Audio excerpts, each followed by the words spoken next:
mga random, ako po si Echo and welcome to my vlog.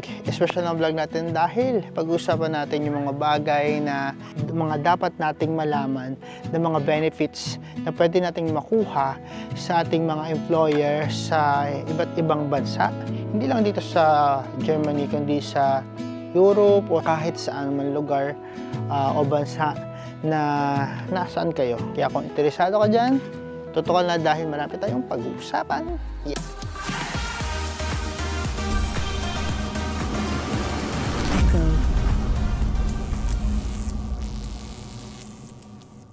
For today's vlog, special ng vlog natin dahil tayo ay nasa magandang park dito sa Berlin. O, diba?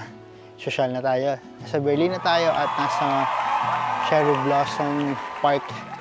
Ek tayo ngayon. Super ganda ng paligid. Actually, mas maganda to ng mga nakarang araw. Likas na sa ating mga Pilipino na maging practical mapa OFW ka man o simpleng mamamayan sa Pilipinas at sa ibang bansa. Bilang isang OFW dito sa ibang bansa, yung alamin natin yung mga bagay na kung saan tayo ay makakatipid. Lalong-lalo na kapag na-employed na tayo sa isang kumpanya dito sa ibang bansa. Ganda ng paligid, guys. Kung alam nyo lang. Siyempre, ang kauna-unahang benefits na pwede mong makuha sa employer mo dito sa Germany, libreng pagpapaaral sa mga estudyante or yung mga employees, yung future employees ng isang kumpanya. So, katulad namin mga nurses, may kasundo kasi yung Pilipinas at yung Germany na pag-aaralin. Kung gusto ng Germany na pumunta yung mga nurses sa kanila at makapagtrabaho, kailangan nilang pag-aralin yung mga nurses sa Pilipinas para makapagtrabaho sa bansa nila. Parang sagot nila yung mula sa medical, mga gamit, mga libro, visa, lahat yon sagot na ng kumpanya. So personally, ganun yung nag-experience namin. So totoo yun na kapag nurse ka, libre na din lahat yung mga nabanggit natin. Siyempre, iba yung category kapag sa sales, skilled. Meron din tayo mga student volunteer.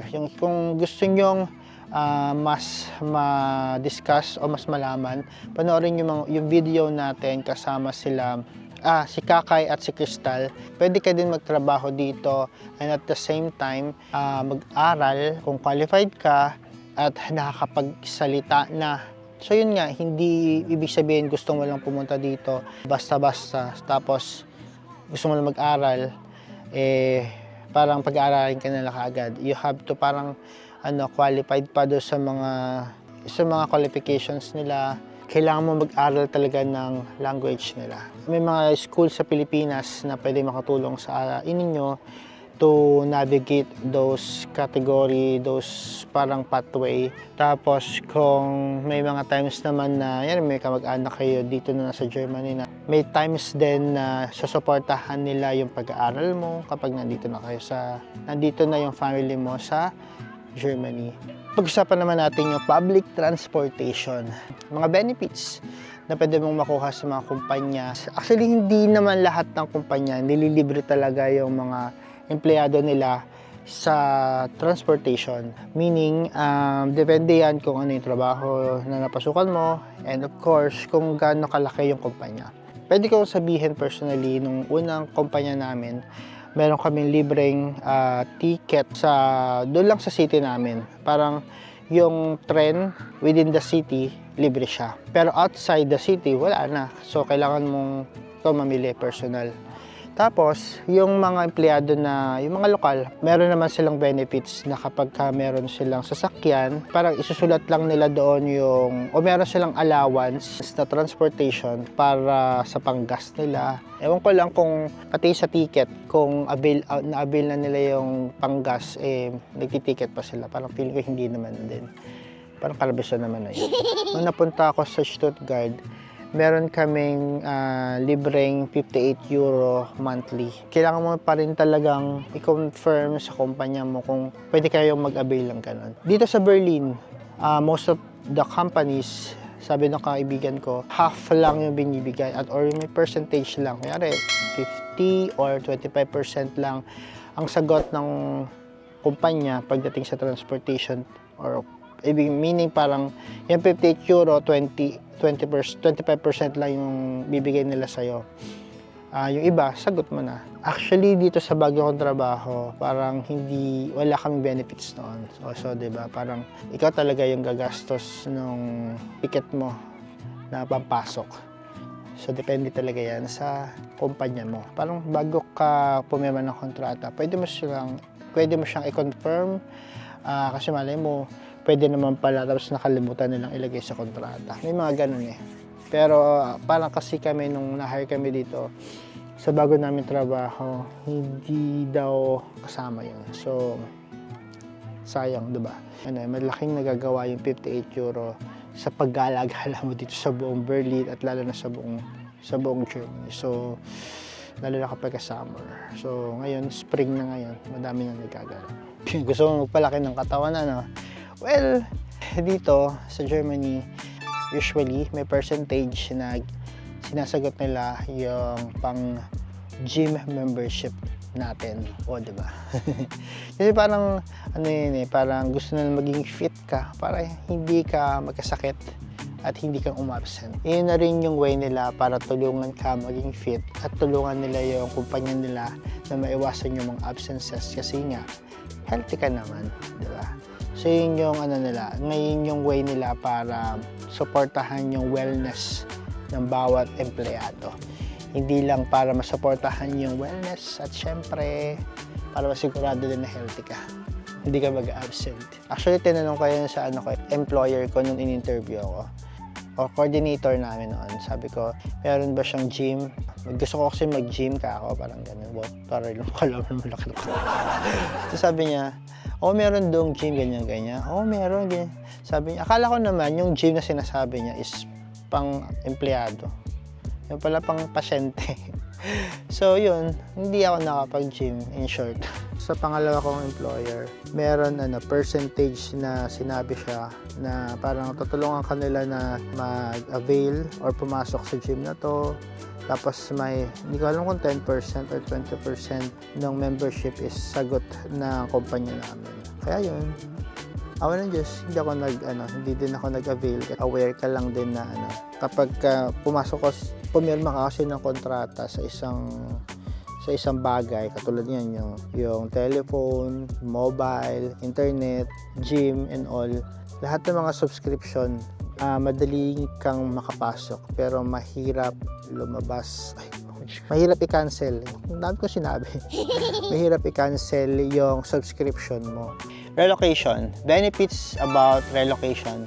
May mga times dito sa Germany na kapag hinire ka ng isang kumpanya, ang isa sa mga attractions nila ay yung relocation or yung umsog kumbaga. Tutulungan kanila na mag-transfer ng mga gamit mo from this city to another city or dun sa trabaho mo, sa bago mong trabaho.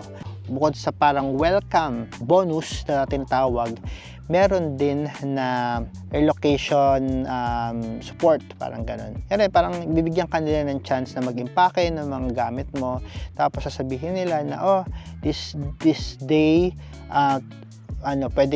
pwede namin kunin yung gamit mo, tulungan ka namin, tapos dadali namin sa bago mong apartment. Pero syempre, bago mo gawin yun, kailangan tulungan ka din nila na actually depende yon sa agency or depende yon sa employer mo. Tutulungan ka nila din mismo minsan na makahanap ng lilipatan mong apartment kasi sobra dito sa Germany, sobrang hirap maghanap ng apartment. Yung mga kaibigan ko parang 1 month to 2 months kailangan naghahanap ka na, tapos pag nakahanap ka na, parang beauty contest. To the point na parang akala mo pili ka na, tapos sabihin ng landlord, sige, nung viewing yun tawag, magpapa-viewing siya. So nagpa-viewing siya ng ganitong araw, pumunta ka, may magugulat ka, 10 kayong mga tao, 10 kayong may gustong mag-view doon sa apartment.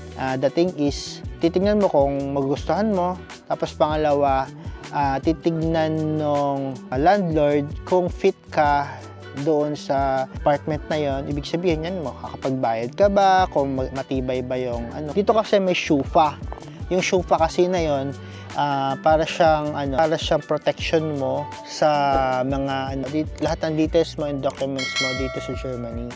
So parang yun, binabayaran yun per year o kaya naman monthly, mga ganun. Usually kumukuha noon yung mga yung bagong maglilipat o kaya naman yung mga negosyo o kaya naman yung mga mangungutang. Kailangan nila ng SHUFA na yon na tinatawag para malaman nila kung legal ka talagang nandito o kaya nagbabayad ka talaga ng normal or continuous sa mga binibilan mo, sa mga inuutangan mo, parang ganun.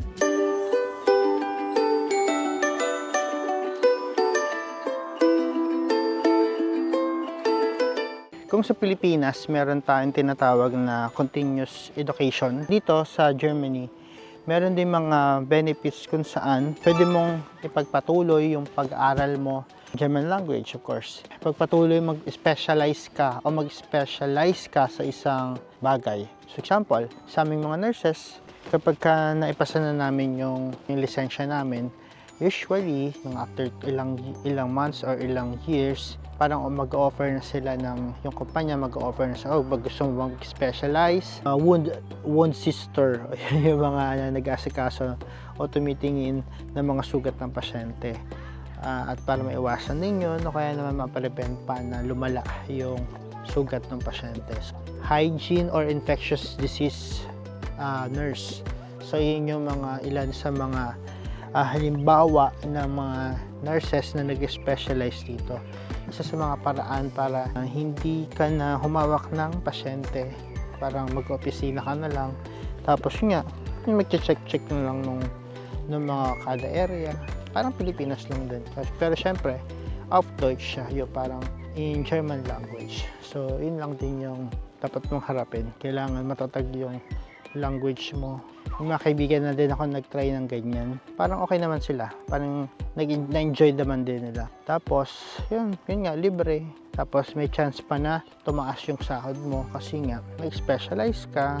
Tapos yun, basta alam mo dito kasi pag napansin ko, basta nag-aral ka para sa trabaho mo, bibigyan ka talaga ng benefits. Usually tataas talaga yung sahod mo.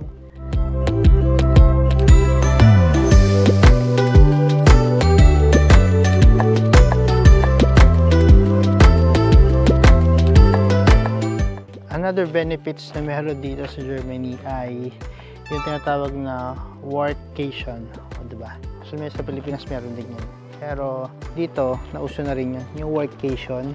Dahil sa generation ng Gen Z, usually nagsasabay nila yung work and vacation. Pagandahan naman noon ay na-enjoy mo yung life. Wow, na-enjoy yung life. Hindi ko alam kung paano yun kasi hindi naman ganun yung way ng trabaho namin bilang mga nurse. Ang madali namin yung pasyente namin sa pagbibakasyon namin. So parang hindi ko alam kung masarap siya sa pakiramdam kasi parang alam mo yun, nasa bakasyon ka na pero nagtatrabaho ka pa din. Isa sa mga unang benefits na nakuha namin sa kumpanya namin ay yung pagkakaroon ng laptop. So yung mga learning materials na pwede mong makuha at pwede mong ma-avail sa mga kumpanya, katulad ng mga laptops, yung mga office supplies, yung mga uniforms, mga things na kakailanganin mo sa pag-aaral mo. Pwede mong ma-avail or pwede mong makuha sa mga kumpanya na sumusuporta sa mga empleyado nila katulad noon. Natuwa kami noon kasi nga syempre parang ang hirap din ng gumamit ng mga lumang laptops namin. Yun, iba kasi yung character. May ibang mga characters ng German letters na hindi available sa usual na laptop natin noon sa Pilipinas o sa US. Kaya yung binigyan kami ng laptop na pwedeng gamitin na pang documents sa German, tuwa kami.